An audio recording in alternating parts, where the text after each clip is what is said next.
As you know, my name is Vicki. Some of you know me, some of you don't. People always say that when they see me, they're like, oh, I know your face.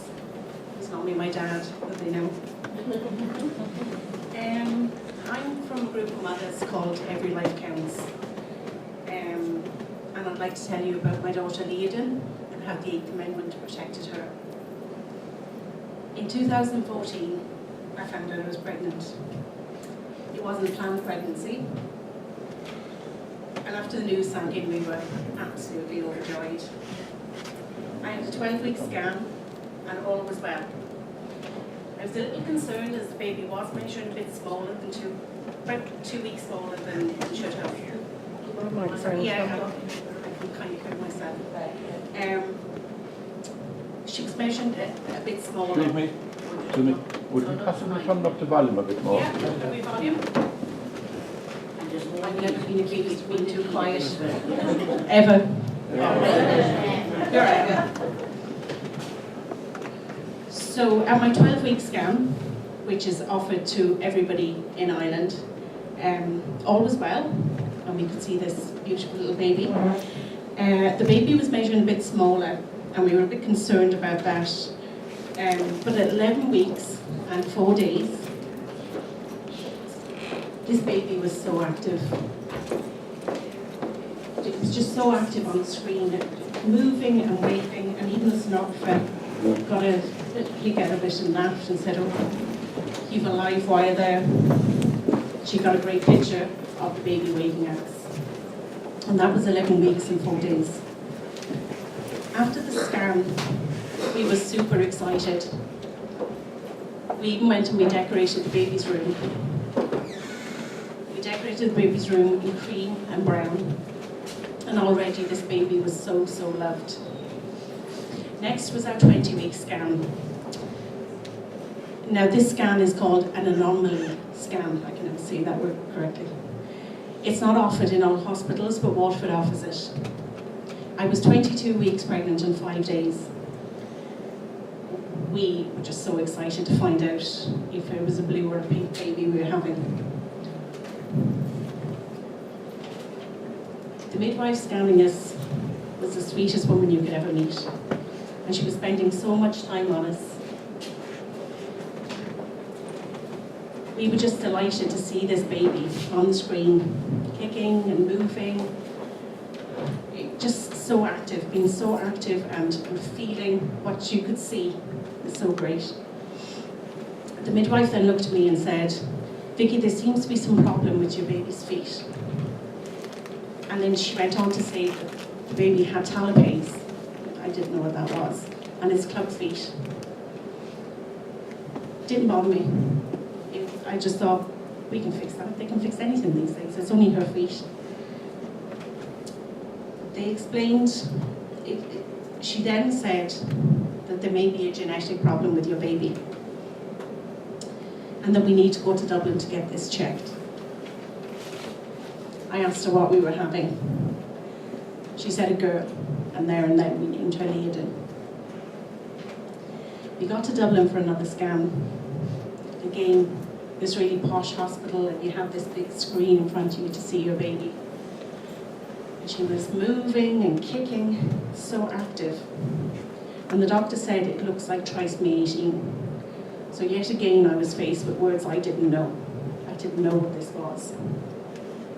It's Edward syndrome. And he said that she was not compatible with life. I had never heard this term before. I didn't know really what it meant. I knew she was compatible with me, and I knew she was compatible with my family, and I knew she was compatible with my life. I asked him what we could do, and I meant to fix her. And his first response was, you can pop to England. I looked at the big screen, and our daughter Liadán, she was so active. This baby that was incompatible with life was kicking me, and I could feel it. She was waving, and she was sucking her fingers, which is something they said she couldn't do. I actually couldn't believe me that he was telling me that she wouldn't live. She looked like every other baby would on a scan, totally healthy. ending her life was not an option, and it wasn't our right to end her life. We went back to Waterford for our checks, and they were so kind. They offered us as many scans as we wanted, and as much care and as many visits as we needed. Seeing Liadán grow each week and move was so precious to us. I asked the consultant, Dr. John Birmingham, was she in any pain or distress or uncomfortable? And he said, no, she's fine and happy where she is. She's in no pain. All she can feel is you loving her. A 2013 study published in the Medical Journal of Genetics found that 61% of parents diagnosed with trisomy 13 and 18 felt under pressure to have an abortion. Some doctors even refusing to treat them if they were not going to have an abortion. Myself and my partner took time off work to spend with Liadán. We spoke to her, we told her stories, and we just wanted to spend what time we had with her together. Her older sister played One Direction for her, putting speakers to my bump, which I hated. And her brother poured me a glass of milk every day to keep us healthy. He had learned this in school. When well-meaning people told us we were getting too attached to Liadán, that my other children were getting too attached to her, my response was, we are not getting attached, but this is our daughter. We love her unconditionally, and so do her brother and sister. We are all fatal. We are all going to die, and that's a certainty. So do you not love somebody knowing that they're going to die? Liadán's movements slowed down, but we checked on her with Dopplers and scans, and she was growing and she was doing well. On one Wednesday afternoon, and she had been very quiet all day, a friend of mine called, and I was getting really worried, and I said she'd been very still that day. She said, come on, we'll have some cake, and that'll get her moving. As it really did. She loved sweet things. 20 minutes after I ate Marks and Spencer's blackberry sundae, she would go nuts. And I asked the doctor that. He told me, yeah, she can taste that. She can sense that you're happy as well. So she did. I ate my cake, and shortly afterwards, I got this great kick. I remember hugging her, my elbows, squeezing her into me, saying, that's my girl, there you are. A short time after that, I got a very bad pain, and Liadán never kicked again. We went to Waterford Hospital to deliver Liadán. My labour was quick, and she was born at 7:07 on the 17th of August, weighing 2 pounds. She was beautiful. She looked just like her sister. And looking at this baby, she looked perfect. You would never know she had anything wrong with her. She had dark, black, curly hair from her dad's side, and lots of it. My other babies had no hair.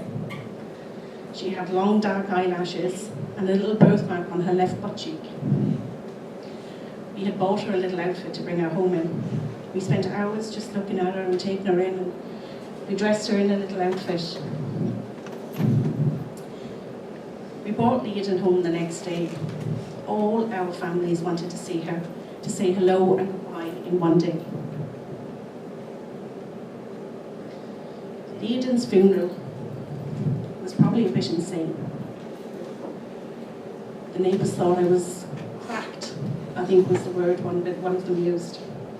We had a bouncy castle. We had cakes. We had balloons. We had music. And all Liadán's cousins and aunts and uncles and everybody was there, and we celebrated that day as her birthday. All the children say, do you remember Liadán's party? Now, I'm not going to tell fibs. The grief was excruciating. I didn't think it would be. I thought I haven't met this baby, and people lose babies all the time, but it's crippling. One thing that helped me through this grief is knowing I never harmed her, and she never harmed me. The care people gave me in my grief and surrounded me with. Grief is natural. Death is natural. It's not natural to end your baby's life.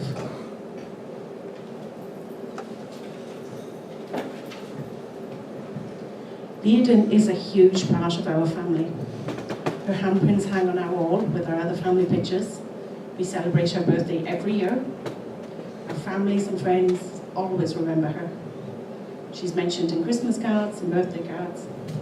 She's still very much loved and missed. I take comfort in the fact that she lived her life with love, care and dignity. I can talk about Liadán knowing that I never harmed her. The 8th protects mothers and babies. If the 8th is repealed, the dynamic of care will change, and for some doctors, they will push for these babies to be aborted. Abortion just doesn't take the baby's life. It robs mothers and fathers of time with their baby. And I'm sick of hearing stories of people that are being told by doctors that the only option is to abort these babies. It's not. We can do better. A new study from the Duke University in 2015 showed that women who have an abortion after a diagnosis of life-limiting conditions were significantly more likely to suffer depression and despair. I can only imagine. Something I've never told publicly before is 3 nights after Liadán was born, I woke in the middle of the night, and as mothers do, every mother here will know this feeling, and every father would have jumped out of the bed with the same feeling. I thought I had fallen asleep on her. My body knew she should be there, and I woke up looking for her in the sheets. If I had ended her life, how could I live with that? Most Irish parents don't abort, especially when care is good. A study by Cork University Maternity Hospital, which examined all pregnancies where a baby had been diagnosed with trisomy 13 or 18 over a 12-year period, so that's from 2001 to 2012, found that just 4 to 6% of parents aborted their babies. Just 4 to 6%. And this is in Cork. Now this is in sharp contrast to the 50% abortion rate claimed by Fergal Malone in the Rotunda. What are they doing wrong? Any hospital can offer perinatal hospice. It's simply a standard of care for these mothers and babies. It doesn't cost anything. We need to protect the 8th. It protects those with no voice. And at times I was distressed not knowing the outcome of my pregnancy with Liadán. I worried that if abortion had been pushed on me, would I have given in? And that's where the 8th protected us both.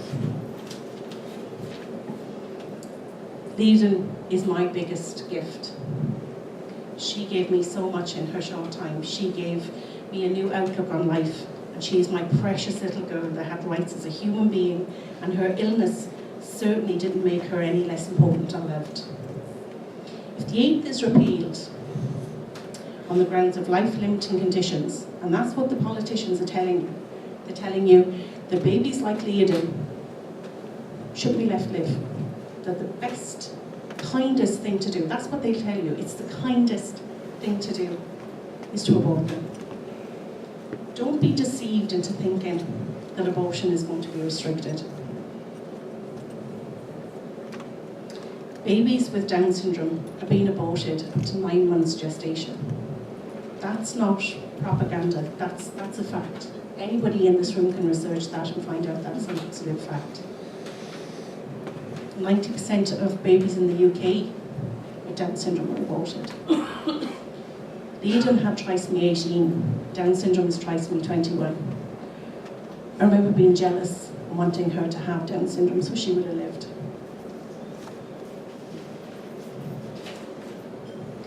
This is not what we want for Ireland. This is not what we want for our children. If Liadán had been aborted, I wouldn't be here today. I wouldn't have met the fantastic people I've met.